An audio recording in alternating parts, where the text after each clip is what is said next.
This podcast is provided as a public service and is not a substitute for professional advice. The views expressed by guests are their own and do not imply endorsement by the host nor the Mental Health News Radio.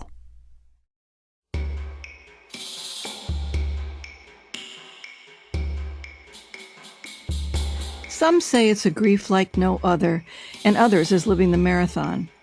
Welcome to the Domino Effect of Murder, where we unflinchingly explore the aftermath of violent death, inviting real people with a personal narrative to share. We dialogue the tough issues of homicide's aftermath to promote awareness of the obstacles survivors face, socially, legally, financially, spiritually, physically, and certainly emotionally. Often those left to shoulder the grief are family members, but not always. In some episodes, we will hear from witnesses, co-workers, and first responders. These true accounts illustrate how an ordinary day can switch instantly to one that is haunting. This is the podcast for you if you want to better understand the long-range effects of murder by those who've traveled the path. I'm your host, Jan Canty. Thanks for listening. Let's take you back in time to show you the reality of domestic violence as it was around 1960. I'm talking about the kind of battering that was relentless and condoned and fatal.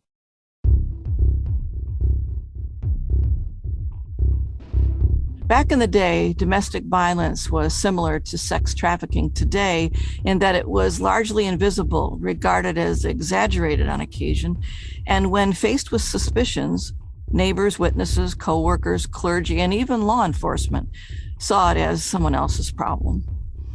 Here are some facts to give you the context for the two stories you're going to hear. Prior to the early 1970s, domestic violence was an open secret. Neighbors, doctors, lawyers, and others just looked the other way. It was viewed as a private affair between a husband and his wife. Academic scholarship on wife abuse was, as one researcher described, virtually non-existent. The little scholarship that did exist implied she provoked her own abuse. This was the general tone in the victim of victimology back then, which in turn influenced law enforcement and the criminal justice system and juries. Victim blaming was the rule of the day. A call to 911 was, in effect, unanswered. At that point in history, women earned 59 cents for every dollar a man earned. Today it has improved. We earn 82 cents for every dollar. Many universities did not admit women, especially into graduate training. I recall being told that I should withdraw from my PhD program because I was, quote, taking up the spot of a man, a real breadwinner. Sandra Day O'Connor was the first female Associate Justice of the United States Supreme Court who graduated at the top of her class from Stanford Law. She was offered only a secretarial job in Los Angeles law firms despite her prestigious degree. We were denied credit in our own name, including a mortgage. We could not make wills or buy our own property without a husband. Many landlords refused to rent to single women. And it was hard to argue with them if you considered that you made less money than men and had no credit in your name. Emergency shelters for abused women did not exist. Spousal abuse was more than tolerated. It was an acceptable custom and often regarded with humor. This was reflected in a variety of ads in the 1970s. There was one for a Michigan bowling alley that said in large red letters, "Have some fun, beat your wife tonight."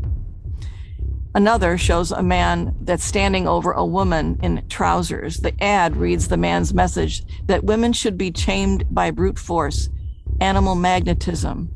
And after one look at Mr. Leg's slacks, she'll be ready to have him walk all over her. A third is from Chase and Sanborn Coffee, showing a woman in high heels getting spanked over the lap of a man, presumably her husband. The caption reads, "If your husband ever finds out you're taking shortcuts on store-bought coffee, woe be unto you."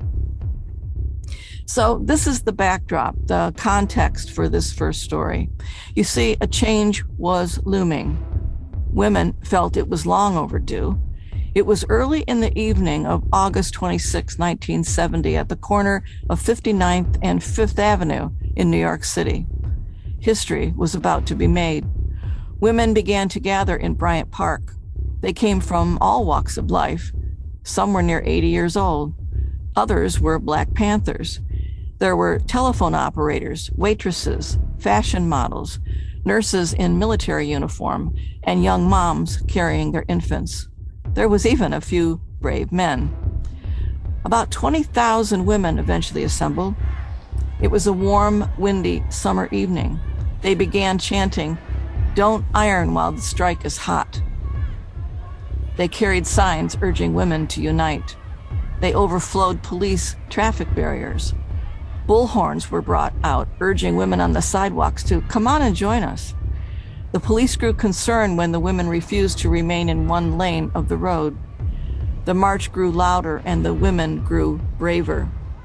Here is one excerpt of a woman from that day at the march. And of course, it's equal rights to have a job, to have respect, not be viewed as a piece of meat, equal rights to set forth our own humanity, equal rights to get into graduate programs, to get into schools, to training programs. We're the bottom third of the employment in terms of pay. We represent nonetheless 34% of the workforce, yet we're the first to be laid off and the last to be hired. There aren't frivolous demands at all. We just want what men have had all these years. Around 8 p.m. that evening, darkness fell, and Miss Betty Friedman took the podium to give her now famous speech. In part, she said, "This is not a bedroom war. This is a political movement. Man is not the enemy. Man is a fellow victim." The demonstration quietly disbanded after her speech, but it spurred the beginning of women demanding reforms in many areas, not the least of which was the need for law enforcement to intervene in domestic violence calls. By 1983, over 700 shelters had opened and operated nationally, helping 90,000 spouses and over 130,000 children every year. Finally, in 1994, domestic violence, or what is now known as intimate partner violence, was finally criminalized by the Violence Against Women Act. Nationally, it provided significant funding for prosecution and made civil litigation possible. But did you know it was allowed to expire in 2019? Now, as bad as grown women had it, imagine being a child in a domestic violence situation. You were helpless to do anything at all. But one little girl by the name of Lisa Floyd, who was only 6, was brave enough and smart enough to step up to do something. It was a cold evening on November 21st, 1990, when she picked up the phone and called 911. Because of her call, we do not have to imagine what it was like. We can listen ourselves. Keep in mind, this is only a 1-minute, 17-second clip from an agonizing 10-minute call from a helpless little 6-year-old. If you think it is hard to listen to it, imagine living it.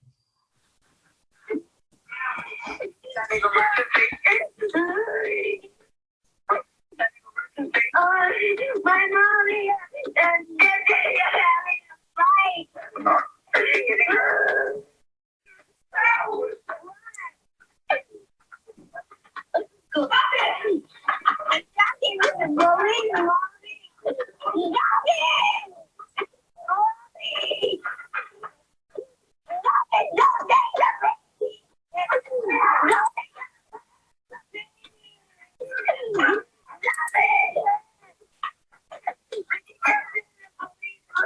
Okay, we're gonna be there. We'll take you.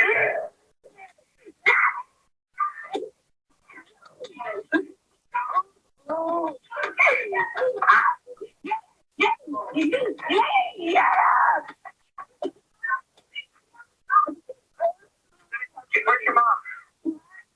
What's going on? Dad, this is fighting because this is going on forever and ever. Fast forward years later, that little girl is now a grown woman herself. Looking back, she had this to say about her life. "I'm not sure I'd be here had I lost the will to fight. Night after night, I was tested. I saw my mother abused in ways I still can't believe. Blood on the walls, scuffling in the kitchen. My skin crawls when I think back to those nights. Life was painful and the torture was repetitive. If it wasn't the ongoing violence at home, it was the name calling at school. There was just no escape. I started to believe I wasn't worthy. I felt like a failure, that I was destined for nothingness. I felt guilt. I didn't believe I could change my life or my situation.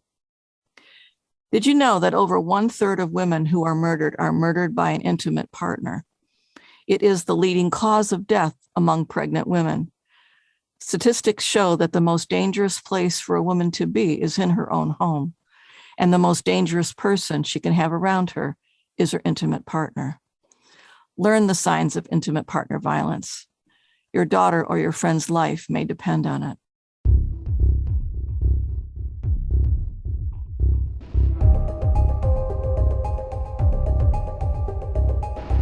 Our next speaker is not only a homicide survivor, but survived growing up in a turbulent home in Farmington Hills, Michigan.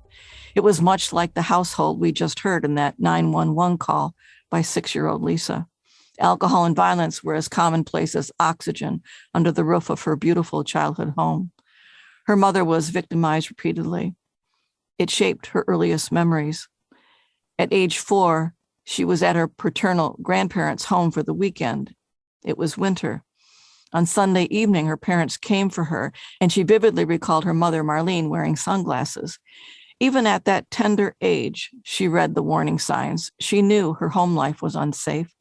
And since her grandmother did not intervene, she knew she could not be counted on for help. 2 years later, at age 6, her father threatened to kill the entire family and burn the house down. With time, she and her sister would intervene in the domestic abuse, and in so doing, become more of a peer to their mother rather than a child protected by a parent. It was in her sophomore year of high school she came home after school, but had to return for basketball practice. It was Monday, October 14th, 1985, in the late afternoon. When she returned to school, she had a gut feeling that her mother was in danger, but she'd felt that before. Her mother was in her 50s. She had married in 1960, 10 years before that march that you overheard in New York City. Her parents were soon to celebrate their 25th wedding anniversary, but it would not come to pass. Our speaker would tell us the second story about how domestic violence exploded into a fiery homicide. But that isn't where that story ends either. As a young adult, she pressed on and attended Brigham Young University in Provo, Utah, and earned a degree in manufacturing engineering. Our speaker married and is now a stepmother, grandmother of 2, and an aunt. She worked for Ford Motor Company and then returned to school to earn an MBA. In addition, she is a volunteer and has a hobby of woodworking with all the tools that you might imagine that go along with it, as well as enjoying trail riding and being on the water. In addition to all this, she has authored a book entitled Beautiful Ashes, a true story of murder, betrayal, and one woman's search for peace that will be out in April. Please welcome Shelly Edwards Jorgensen to Domino Effect of Murder. Welcome. Well, thank you, Jan. It's a pleasure to be here. I'm just excited to share my story and help bring awareness to these important issues that are out here. Yes. And there's nothing like talking to somebody who's lived it, who's lived through it, to really get the handle on what it is we need to learn. Can you take us back to that fateful day when you became a homicide survivor? You were pretty young. Can you walk us through it? I'm sure you remember it like it was yesterday. Oh yeah, it's been 36 years and it's ingrained in my memory. It's funny because you lose other memories because the trauma sticks out as a high point. And that's one thing that you almost lose your whole childhood because of trauma when you grow up in domestic violence, because especially when it ends in murder, because that becomes an overwhelming experience to try to mitigate. And so the night, or I should say the day that this all transpired, I was 15 years old. I was a sophomore in high school. And there had been an incident with my sister earlier in the day, where she and some classmates had shoplifted some beer and got in trouble with the police. And my sister was just the one driving. And my dad had felt like my dad was working afternoons at the time. And so he was the parent that had to pick her up from school. And this was 1985. So he picked her up, and the police, my sister was a senior at the time. The police figured, well, we're going to really put the screws to these girls to prove that, this isn't something they should be doing. And my dad felt like the police had made their point, and that because my sister really wasn't the one stealing, she just was involved, that he didn't think she needed severe punishment, which is shocking. But so I had gotten home from school, and my dad normally would have been gone for work, but he had stayed home because he was so upset with what happened with my sister. And he was a alcoholic. And so when I got home at, I would say like 2:45 in the afternoon, he was drunk and drinking Manhattans. So that was his drink of choice. And he was pounding Manhattans, and he was standing in the kitchen and telling me about my sister and what had happened. And I had only heard rumors at school that day, so I wasn't sure. And he was crying. Well, that was an emotion that I was not familiar with. And, he's asking me, well, where did I go wrong as a parent? I'm sitting there thinking, please don't ask me that question. And so to avoid him, I went upstairs, and my mom was at work. So I called her to arrange for basketball carpooling. My sister was at basketball practice at the time because she was on the varsity team. I was on the junior varsity team, and my practice was after hers. So I told my mom, much to my chagrin, that my dad wasn't at work. And so she wanted to talk to him. Well, I grew up in domestic violence, so I know when the eggshells are breaking. So I called my dad, and this is back in the 80s. So, old school handset.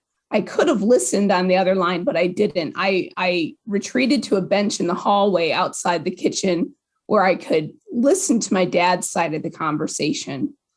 And so I heard him telling my mom what happened with my sister, and knowing my mom, I knew she was getting upset.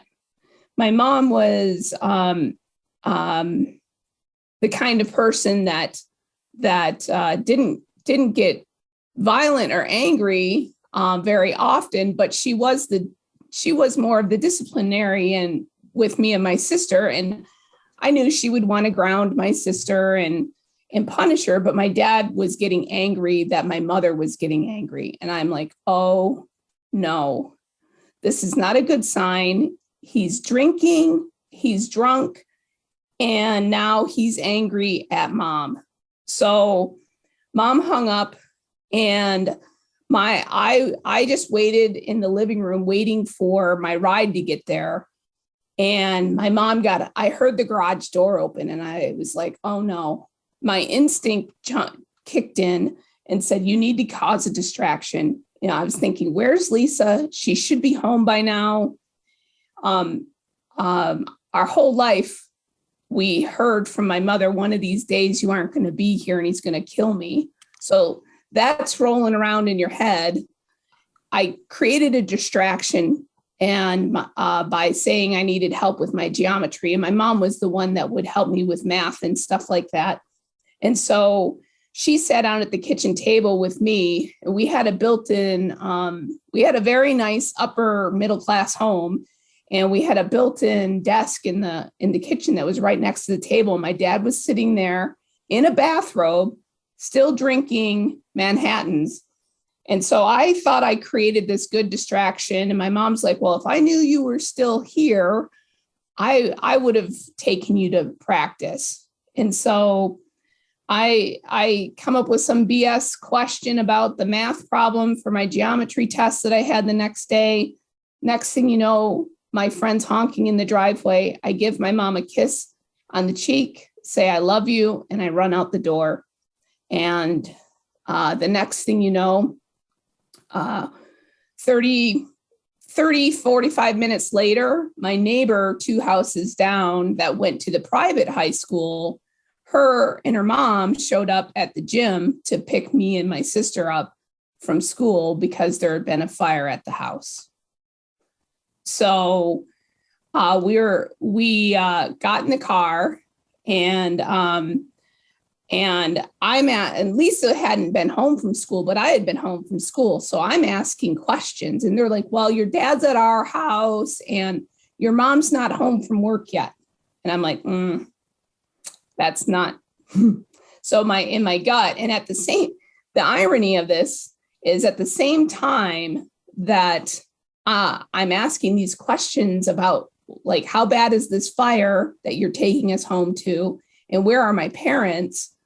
The song, The Roof is on Fire, was playing on the radio. Oh. And so, and the song, the lyrics go, the roof is on fire. I don't have no water, let the mother effer burn. And my sister's singing these lyrics. Oh my goodness. And so I punch her in the leg and I say, Lisa, Mom was home when I left. She turned white. She knew exactly what I knew, that we had a problem that we never anticipated. We were told about, but we never anticipated. We got to our neighborhood, and when we got there, the fire trucks and police cars were everywhere. All the news vans for the Detroit area were on the street, videotaping the house, and they didn't let us go in.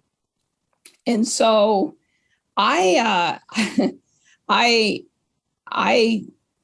snuck out of, they took us to our neighbor's house, and I snuck out so that I could try to find my mom. And did people suspect she was in the house at this point? Well, I suspected that she was in the house at this point. And and the neighbor that picked us up was actually our dentist. And they needed to use him to identify the remains that they found. That's why it was taking so long to hours had passed at this time. And I actually picked an excerpt of the book that leads right into this. Is I hid under a tree, and I literally watched as a body bag came out of the house. But I still didn't want to believe that was my mother. And so I ran back to the neighbor's house and snuck back in because I had to sneak out to go see. And I just sat there stunned and waiting. And then a few minutes later, the police came in to tell us that my mom had died. Wow. And, it just was very surreal. No doubt. As I understand it, it took 3 years for this to finally end up in court. Was your father free on bond, and what were those years like for you before it came to a court situation? Okay, so this happened. This is the weird thing about the story is it happened October 14th of 1985. And the night of the fire, you watched all the major news networks. They literally had live film of the house on fire. And the night of the fire, they were telling, the news was telling the world that it was arson. And they had a 50-year-old dead woman, but they didn't put 2 and 2 together that it was murder. I see. So, And so he did not get arrested until the next February. Oh. And then it was 2.5 years later, it was February of 88 of for his trial. So were the three of you together, you and your sister and father? And you and your sister felt, I'm not trying to put words in your mouth, I'm trying to understand that. Did you and your sister know or feel like you knew that he had killed your mother? Yes. And yet you're living with him. Right. That must have been bizarre. It was. Well, here's the weird thing about the whole situation. So first of all, there was no CPS involved. There was nobody involved. Me and Lisa had to fend for ourselves. And my dad started attacking my sister after the fact too. So I had to start protecting her. And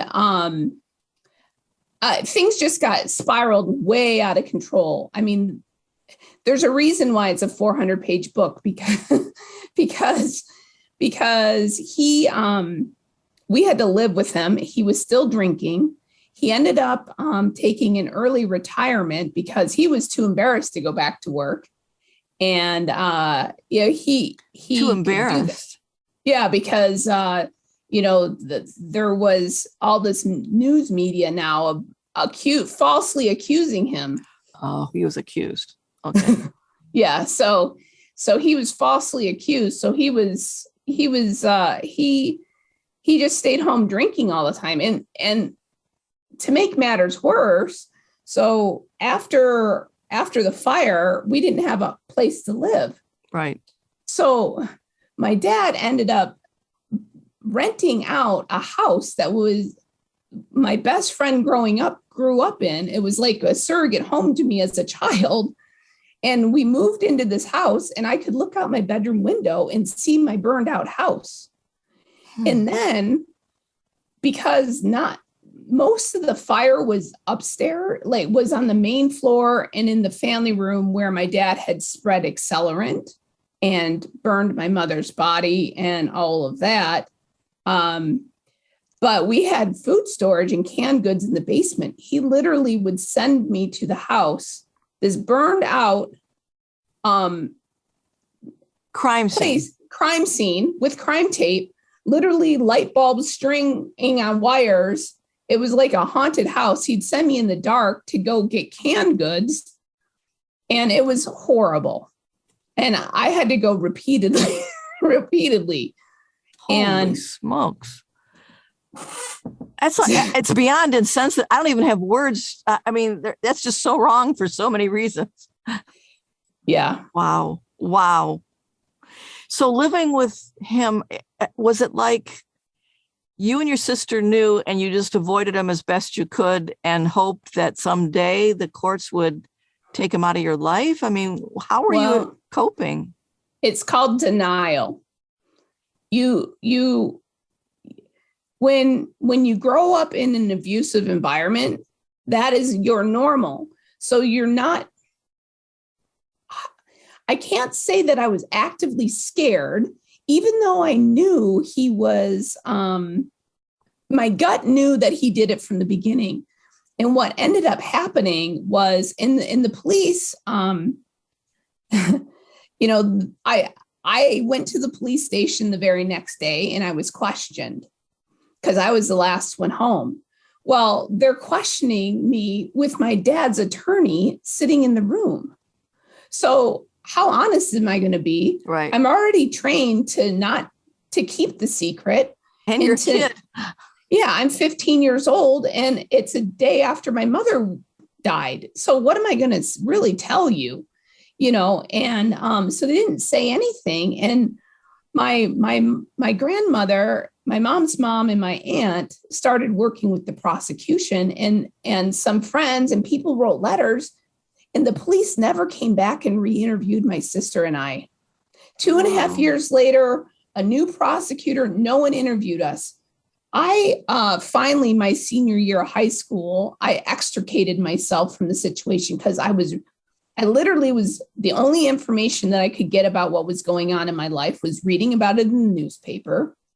And my sister wasn't safe. My dad had stolen our college money. Things were just out of control. And I needed to remove myself because I just couldn't handle. So I moved to California with a friend whose family took me in. And so I was living in California when my dad, right before his trial, he finally went to rehab and sobered up. And then he called me on a Monday in February of '88. So this is 2.5 years after the fact. And he says, well, Nick was his attorney. Nick says that you need to come testify in court on Monday. I'm like, what? I'm 17 at the time. I'm a minor. So I'm sitting there going, okay. He's like, well, I got you a plane ticket. You fly in on Saturday. So I fly in on Saturday, on Friday. My dad picks me up. Then on Saturday morning, he gives me an address and I drive to this lawyer's office. So I'm in this lawyer's office and I hadn't met her before. And I thought it was just an associate of his lawyer. And she starts showing me pictures. And the first picture she shows me is a picture of our living room. And mind you, our living room was probably 25 foot by 25 foot big.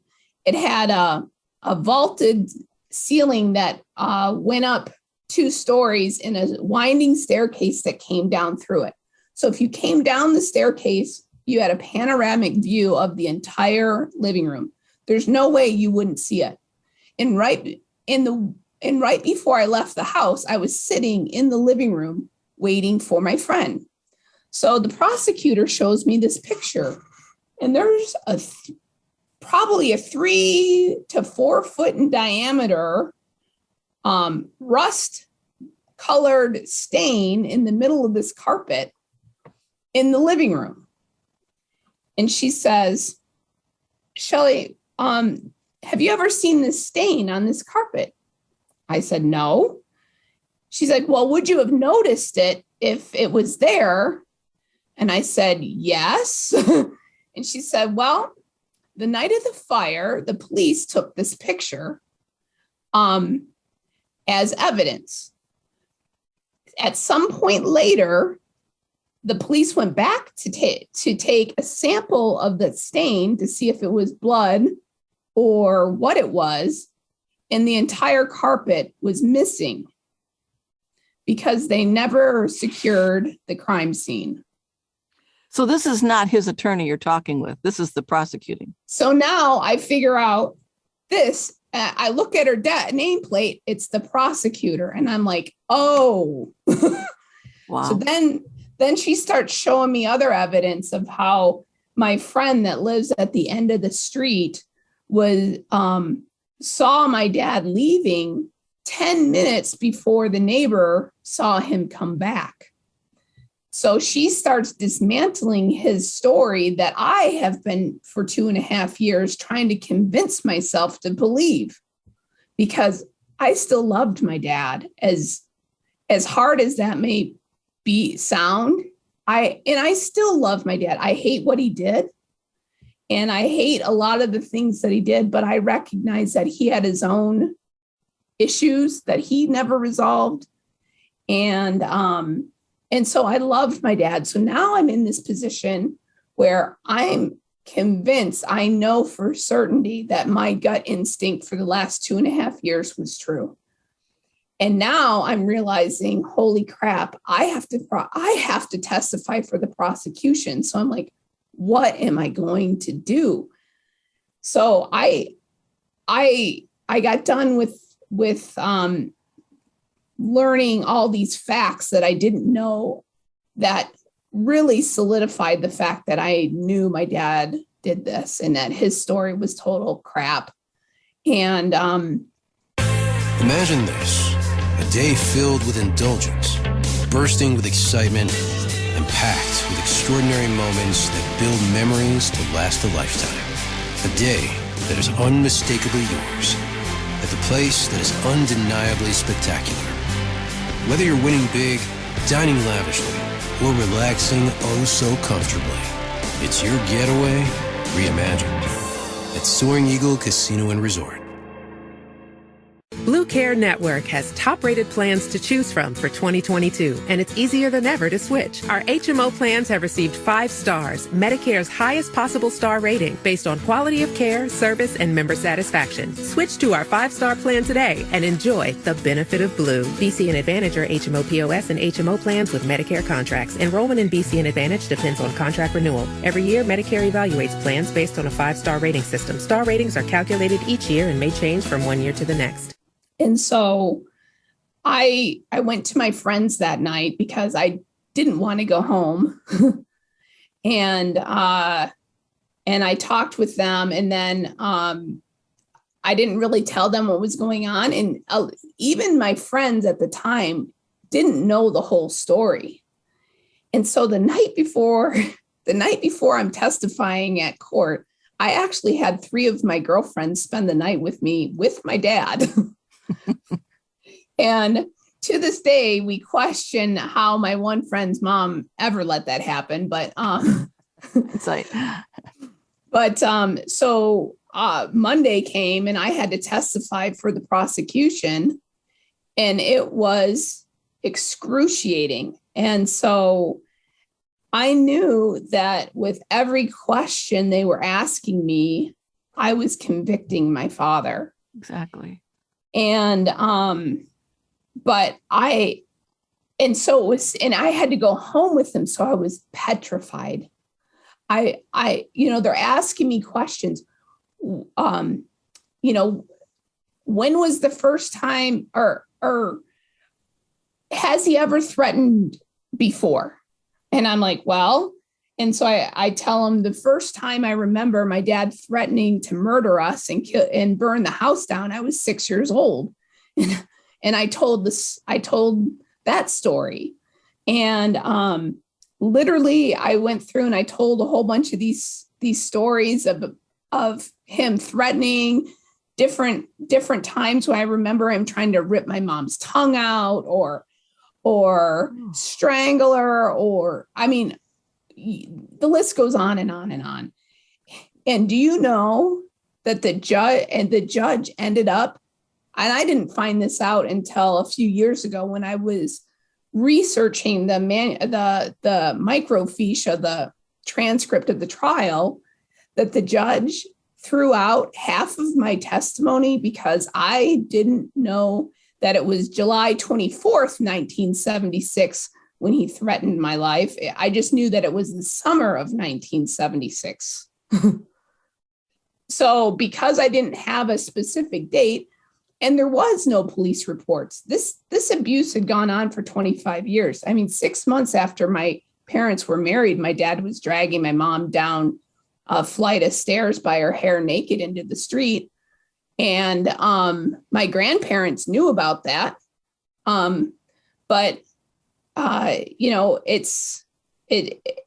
This pattern of abuse it just snowballs, and it gets worse over time. And so does the alcoholism and that trigger for my dad. My dad was truly a Dr. Jekyll, Mr. Hyde, because when he wasn't drunk, he was a nice guy. That's terrible. So this whole situation put you in a catch-22, not only living and watching the abuse, but on the witness stand as well.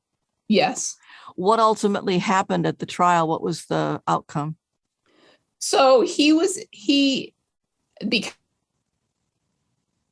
my testimony, he only got second-degree murder and arson, and he got a total of 13 years. He got 13 years for the murder and 7 years for the arson to be served concurrently. So,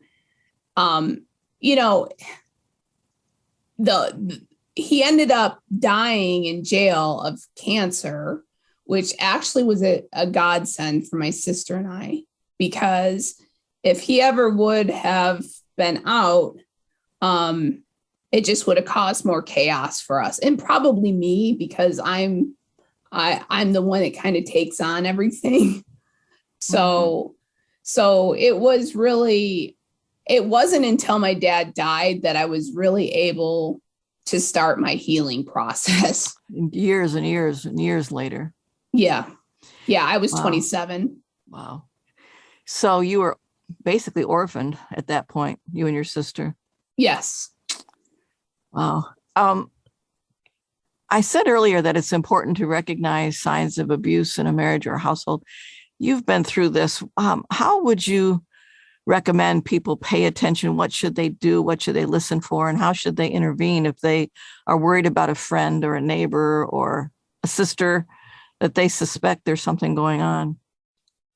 Well, there's a lot more opportunities now to encourage people. Like, I didn't really realize that there was so many Facebook groups out there that that if you are struggling with, if you think you're struggling with domestic violence or a narcissist or abuse of any sort, there's groups out there that you can reach out to.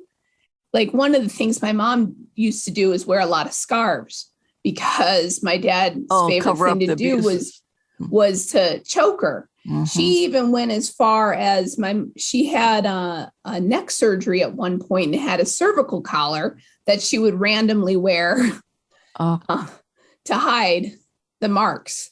And I mean, that's an extreme case, but I mean, if you find somebody who's afraid to get together with you, or if they talk about being controlled in even minor ways, like their husband, if they say something like, well, my husband doesn't like me to dress sexy or something, or, you know, if you see a pattern where it seems like somebody is controlling somebody else, they probably are. And, you know, here's the funny thing is, I'm an expert, right? I grew up in domestic violence. Well, my mother's best friend, who lived in our neighborhood, I just found out a month ago from her older daughter that her husband was just as abusive as my dad, and I had no idea. And I had spent weekends at their cottage. I had spent holidays at their house. I had spent countless weekdays just hanging out there with my mother, talking to her friend. But it was so prevalent that it was normal. Right. So if you suspect it in a friend or neighbor, is there some way to word it that you have a way of getting through to them, that they have options, that they don't have to hide? Well, for me, what I usually try to do is I try to have a private conversation with them, and ask them if they think that there's abuse going on. And then I will, you know, try to point out what I'm seeing as an outsider looking in. And I always try to give my perspective and opinion, but it's such a delicate thing because there's so many levels of abuse, and it starts off slow and it builds up, and you know, to the outsider looking in, people all, you know, the armchair quarterbacks are like, well, if somebody ever did that to me, I would be out of there in a second. Well, you can't say that unless you have experienced the situation, because first of all, it's different for everybody. Second of all, it's an evolutionary process. And then you have, and one thing that my mom said to my aunt after my dad made a scene in front of my aunt one time was, well, he's good 360 days out of the year, which was an exaggeration. The problem is it's the 360 days of eggshell walking for the, you know, the however many days of violent outbursts where you're protecting someone from being murdered. Right. Right. And What do you feel? You feel like it's a good resource out there for people to learn about domestic violence? well, I think that there's a lot more resources coming out there, but coming up. But what I've found is I'm on all these Facebook groups, and a lot of times, because people will ask on their specific questions, because I'm a survivor from a child's perspective. I've never had to extricate myself from the situation. And that is a complicated mess too. Mm-hmm. And so I'm finding these groups to be very valuable because you can ask specific questions and people are in your area. Unfortunately, there's so many people out there that are dealing with this that there's a lot of people on those. And I would encourage anybody who's struggling, and even just to find commonality. It's like group therapy, really. Mm-hmm. So one of the things that you've stated elsewhere is that you've had an inexplicable comfort in hope-filled messages from your deceased mom. Can you elaborate on that? Sure. That's my favorite part of the story, Jan. So my mom was like super mom. She went to every event that I ever was in, and my sister. We both were 3-sport athletes. We played in the band, in the choir, you know, all this stuff. And my mom never missed anything. So the first basketball game that I went to after the fire, I was a guard, and I had, we weren't at our home court. We were at an opponent, and I stole the ball, and I'm on a breakaway and I'm charging down the thing, and the crowd's cheering, and I hear my mother. So I look and I see her, and not when I saw her, I felt her. And so I totally fumbled the shot. I bricked the shot, and then this sensation comes over me of just peace. And it was, Shelley, I love you. Everything will be okay. And that was the end. And then we went into, it was right before halftime. We went into the locker room, and I sat down, and I was convinced I am losing my mind and this can't be happening. Well, then like 6 weeks later, I'm Christmas shopping at the mall, and I'm walking past my mom's favorite shoe store. She was into shoes and handbags. and I swore I saw her in there. So I went around this bench, and I get into the store, and it's Christmas at 12 Oaks Mall, which is like one of the biggest malls in the area. So it was crowded, and there's no one in this shoe store. When I get in there, even the workers were in the back, and I'm like, oh, Shelley, you're just seeing things. So I go, and I'm walking out. Again, that same sensation and this peace wash over me. And I hear my mother say to me, Shelley, I love you, and everything will be okay. I'm like, oh, okay. Well, so that's the second time. So then some more time passes. We're living in my friend's house. My dad's sending me to get canned goods. I'm literally finding the glasses my mom wore to help me with my math in a pile of soot on the floor while I'm like looking around at the murder scene. And I was having reoccurring nightmares by then and not sleeping. And I was laying on my side with my back to the door in my room, and the lights were off. And I was just miserable. I just wanted to die, really.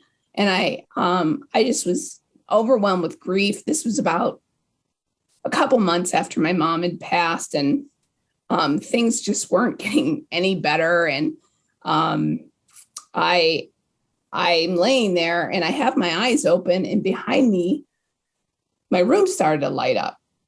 So I thought somebody opened the door. So I rolled over, and the next thing you know, there's my mom standing in this light, and she looked beautiful. And and the peace washed over me again. And she said, Shelley, I love you and everything will be okay. And then the light closed up and she was gone again. Wow. And so I knew after it happened 3 times, I wasn't crazy, that it actually was real. And especially the last time, because I saw her, I felt her, I heard her. And, in addition, the message was so profound for me that I love you and everything will be okay. And I held on to that because that year for me was really, really bad. I know this is kind of off the subject, but in July, before my mom died, we went on a family vacation to England, and I got drugged and raped as a 15-year-old. And I didn't tell anybody because, again, predators know how to pick perfect victims because I was trained how to keep silent. Well, that happened in July. Then my mother was murdered in October. I had a sports ending injury to my back in December. Jeez. Then my dad got arrested in February, and my sister and I had to pick him up. Well, he had bought plane tickets to go back to Acapulco for a family vacation. Well, now he can't go. So he sends my sister and I with our older cousins to Acapulco. Well, when I was 11, I had gotten molested by a man in Acapulco that was acquaintances with my parents. Jeez. And he ended up raping me in February as a 15-year-old and told me how he liked it better when I was 11. And so after all of that, I ended up on the roof of the hotel thinking about killing myself. Yeah. But the 2 things that stopped me was my mom coming to me and saying, everything will be okay. And I'm sitting here thinking to myself, how can she possibly be right? And I cannot possibly do this to my sister. That was the only thing that prevented me from ending it that night. Wow. There's no way I can do this to Lisa. Wow. That's powerful. Students in special education rely on their parents and educators to help them get the most out of their education. And now they can all rely on special education mediation services to do the same. Call 833-543-7178. Socks are the #1 most requested item at homeless shelters. Underwear second, and shirts are third. At Bombas, socks were first, made with comfortable details for everyday wearing. Then underwear, and shirts too, all designed to perfectly fit. At Bombas, every item you purchase means you're donating an essential clothing item to someone in need. One comfortable clothing item for you, one donated to someone in need. Bombas, comfort for all. Get 20% off your purchase at bombas.com/comfy. And from then to now, you have found peace and a way to survive. And one of them is through your book. Yes. I want to talk about your book. It's coming out in April. It's called Beautiful Ashes. Could you read a passage to us from your book? Sure, I would love to. So I mentioned this a little bit earlier. The excerpt that I picked is right after I saw the body bag. So it might be a little bit of repeat, but at least you'll get an appreciation for how the story is written. Sure. So this is how it goes. Perhaps there were other explanations for the ominous looking bag. It had appeared mostly empty anyways. Surely a body couldn't occupy so little space. I had jumped to conclusions too fast. For the first time in 30 minutes, my heart began to slow. I was taking things too far. imagining things. Everything would be all right. The taller policeman cleared his throat. I'm Detective Paul Brown. I'm deeply sorry to tell you we found the body of your wife and mother in the house, he spoke softly. We have sent the remains for an autopsy to determine the exact cause of death. I flinched. Despite having just seen the body bag, I began shaking from my hands to my entire body. When you understand that the awful things that happen to other people can, and in fact, happened to you and just did, your life as you know it ends. My life had ended. Lisa leapt to her feet. How am I supposed to graduate? She yelled at the detective. He looked down, not responding. She turned to me. Her white face reflected the same bewilderment I felt, which had nothing to do with high school graduation. Mom's death was impossibly wrong. This was never supposed to happen. Lisa covered her mouth, but a wail found its way past her hand. I shrank into my seat and hid my face in my arms. Her footsteps pounded out the front door, her shriek receding. An empty nothingness stretched on inside me.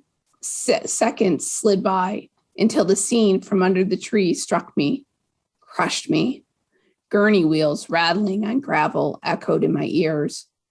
Anger exploded in my chest. Stinging, hot grief coursed down my cheeks. I had left her alone. Mom was dead, and I knew who was responsible. I was. I had known the truth since I was 4. January 1974. My parents were late picking us up, and my father's parents were weary after a long weekend of babysitting my sister and me. As Sunday afternoon turned to evening, they lost patience and let us watch enough TV to rot our brains and serve us big bowls of ice cream, swimming in cream de mint liqueur to quiet us. Finally, hours past bedtime, Grandma Edwards looked at the clock and then at my grandfather's face. He nodded her unspoken decision. She wiped my face, then Lisa's with a damp dish rag. Time for bed. 6-year-old Lisa frowned, but Grandma, I wanted to wait for Mommy. I agreed. Me too. Our grandfather, who we called Papa, tossed me over his shoulder, prompting a squeal of glee from me. Lisa continued pouting as she led into the first floor bedroom adjoining theirs. I climbed into bed with Lisa. Grandma kissed the air above my face with a whisper of affection. Good night, Shelley, she said. Good night. I was certain I wasn't tired, but in moments, Good night. I was certain I wasn't tired, but in moments, the dreamy warmth of booze and sugar pulled me under. I slept deeply. Later, I awoke upright and confused. My feet stumbled while Papa half carried me down the hall, his hands supporting my arm. Wait, I said and pulled against his tugging. What? Girls, it's time to go. My father's baritone sounded from the enclave at the door. I trotted the rest of the way unaided. Mom held our coats, giving Dad mine, when my sister and I appeared. He crouched, helping me button it. His cold clothes smelled damp, but his breath was warm. Coat on, I held my arms up to him. He gathered me into his embrace and snuggled into his neck, which smelled of Hugo. Grandma now appeared with her hands full, stuffing things into our overnight bags. She stopped mid-motion and stared at my mother. Following her gaze, I studied Mom's gray knit hat with pom-pom bouncing on top, plaid scarf, gray tweed coat, and sunglasses. My eyes flitted to the front door. Its thick strip of bubbled glass reflected the foyer's pendant light against the backdrop of black. Still nighttime. I examined my mother's face again.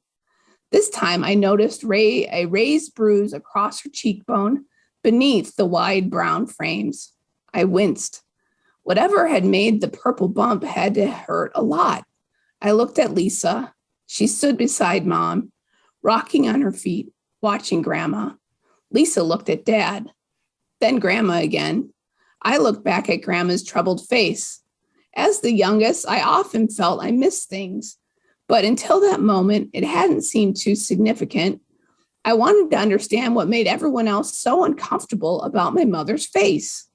Mom smiled and lifted a hand towards the porch. Oh, those icy steps out front. I fell leaving Friday. It's nothing, Mom. Grandma finished zipping my bag in silence. Mom waved her hand in front of her face as if batting away an annoying fly. I'm fine. With that, the moment passed. Papa took our bags from Grandma and handed them to Mom. Still holding me, Dad opened the front door and stepped into the darkness. Thanks again for watching the girls, he said. I looked back as Dad carried me down the steep stairs. Mom followed, holding Lisa's hand in our bags. Grandma stood looking out the door. Warm air escaped past her into the frosty night. I waved my fingers, but she didn't notice. Our parents set us in the back seat of the still running car, and we drove away in tense silence. I watched streetlights run across Mom's face. At home, Dad slipped into the kitchen. Up to bed, Mom said. Lisa and I ran up the winding staircase, our footsteps echoing in the 2-story foyer. Wait, did you brush your teeth at Grandma's? Mom called at us as she hung our coats. We stopped and looked down, shaking our heads. Do it now, she said. I finished first, slamming my faucet off, and wiped my foamy mouth on my sleeve before dashing down the hall to Mom's room. Mom smoked a Benson & Hedges Gold in the bedside chair, sunglasses removed. I approached, observing how her fat eyelid, pink above the swollen cheekbone, drooped over a crimson smear stained of white of that eye. Her face looked awful. I love you, Mommy, I said, putting my arms around her neck and tucking my face into her scarf, her favorite perfume and nicotine haze. I love you too, Shelley Belly. She used my father's nickname for me and wrapped an arm around my waist.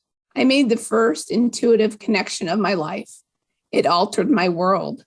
Dad had a temper. Mom hadn't fallen. He had hurt her. Mom had lied. My mind exploded with questions. Are adults allowed to lie? Why would she lie about getting hurt? I understood my motivations for lying at 4. I was almost always frightened that I'd be in worse trouble for telling the truth. Mom was scared. The only answer for her fear was my father. She had lied because she was scared. The mooring of my childhood and my mother's infallibility broke free in that moment. There would never be another day in my childhood where I felt safe in her care. If Mom was scared, so was I. She kissed my static charge mane. Now go to bed. She bent over, setting my feet on the ground. I lay awake, holding my dolls. I fell asleep, listening for the first time. He had heard her. Wow. That really brings it back, I bet, to read it. Yeah. Well, so you think it'll be out in April? Yep. And how will people be able to find it? It will be at Amazon, Barnes and Noble. It's on basically every retailer. I'm in the process of getting it out there. So it's available for pre-order now. Okay. And at Amazon and Barnes and Noble and other retailers. So to get a pre-order, they go to Amazon or Barnes and Noble? Yes. Okay. All right. Any last words that you want to, anything I forgot to ask that you wanted to add in terms of just general information you want to share with other homicide survivors? Yeah, here's one thing, Jan, that I think a lot of people miss, and I even missed it myself until recently because I'm on a murder survivor Facebook group, and a woman from Australia reached out to me a couple weeks ago. Her best friend had been murdered, and her best friend had a 13-year-old son, and she wanted to know, what can I do to help my friend's son? And so that's the first time in my entire life that I had to think about advice to give somebody in that situation, and what would I have wanted? Mm-hmm. And I would have wanted to know that the shame wasn't mine, because what I told my friend in Australia is the problem now for this boy. His name is Thomas. The problem for him now, which escapes everybody's thought, is what's the first thing that happens when you're in a new social situation and people are getting to know you? They want to know about your family. So they ask you about your family. Mm-hmm. And it's a very hard question to answer, because as a child that has a murdered parent, murdered by another parent, you're in this quandary, and you feel like somehow you are damaged goods because you were involved in this.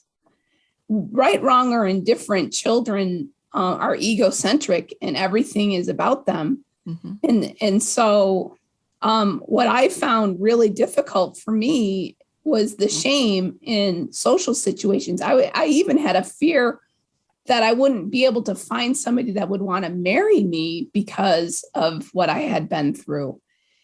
Not only just the domestic violence, but the sexual assault too contributed to that. But I always felt like this huge stress when someone would ask me that question about my family, because I'm a very honest person, and I don't hold back details to things. And that's just probably my engineer's brain. I don't know how to do that. And so when people would ask me about my parents, I would always have to decide, well, what story am I going to say? What am I going to say? Am I going to tell them the whole truth and shock them? Or am I just going to say, my mom died when I was 15 and my dad retired from Ford? And then hope they don't ask the follow-on question. The truth, but not the whole truth. Yeah. So I either felt shame or guilt every time. So those are good points. And I think too often people do not even think about the children's impact and the fact that they learn early and know more than we give them credit for. Well, and that's why I wanted to share this passage. I was 4 years old when I discovered, yep. When I understood that I am no longer safe in my home. Right. Ever. So you are a survivor. You have amazing resilience, and I respect you for that. I mean, not only in terms of, being a wife, a mom, but also, your academic successes and now a book. I mean, you've really been able to pull this out, and that, I know that's not easy. You probably make it look easier than it was, but I think you're proof that people can and do rise above these awful circumstances, and that there is reason for hope, that they are not alone if they've suffered some of these same tragedies in their lives. Yeah. And that we are out here, we're willing to help, we understand. And that's the beauty of the internet. I mean, there's lots that's said negative about it, but this is one of the positive things that can come out of it. And then I would encourage them also to get your book and look at it from that perspective as well.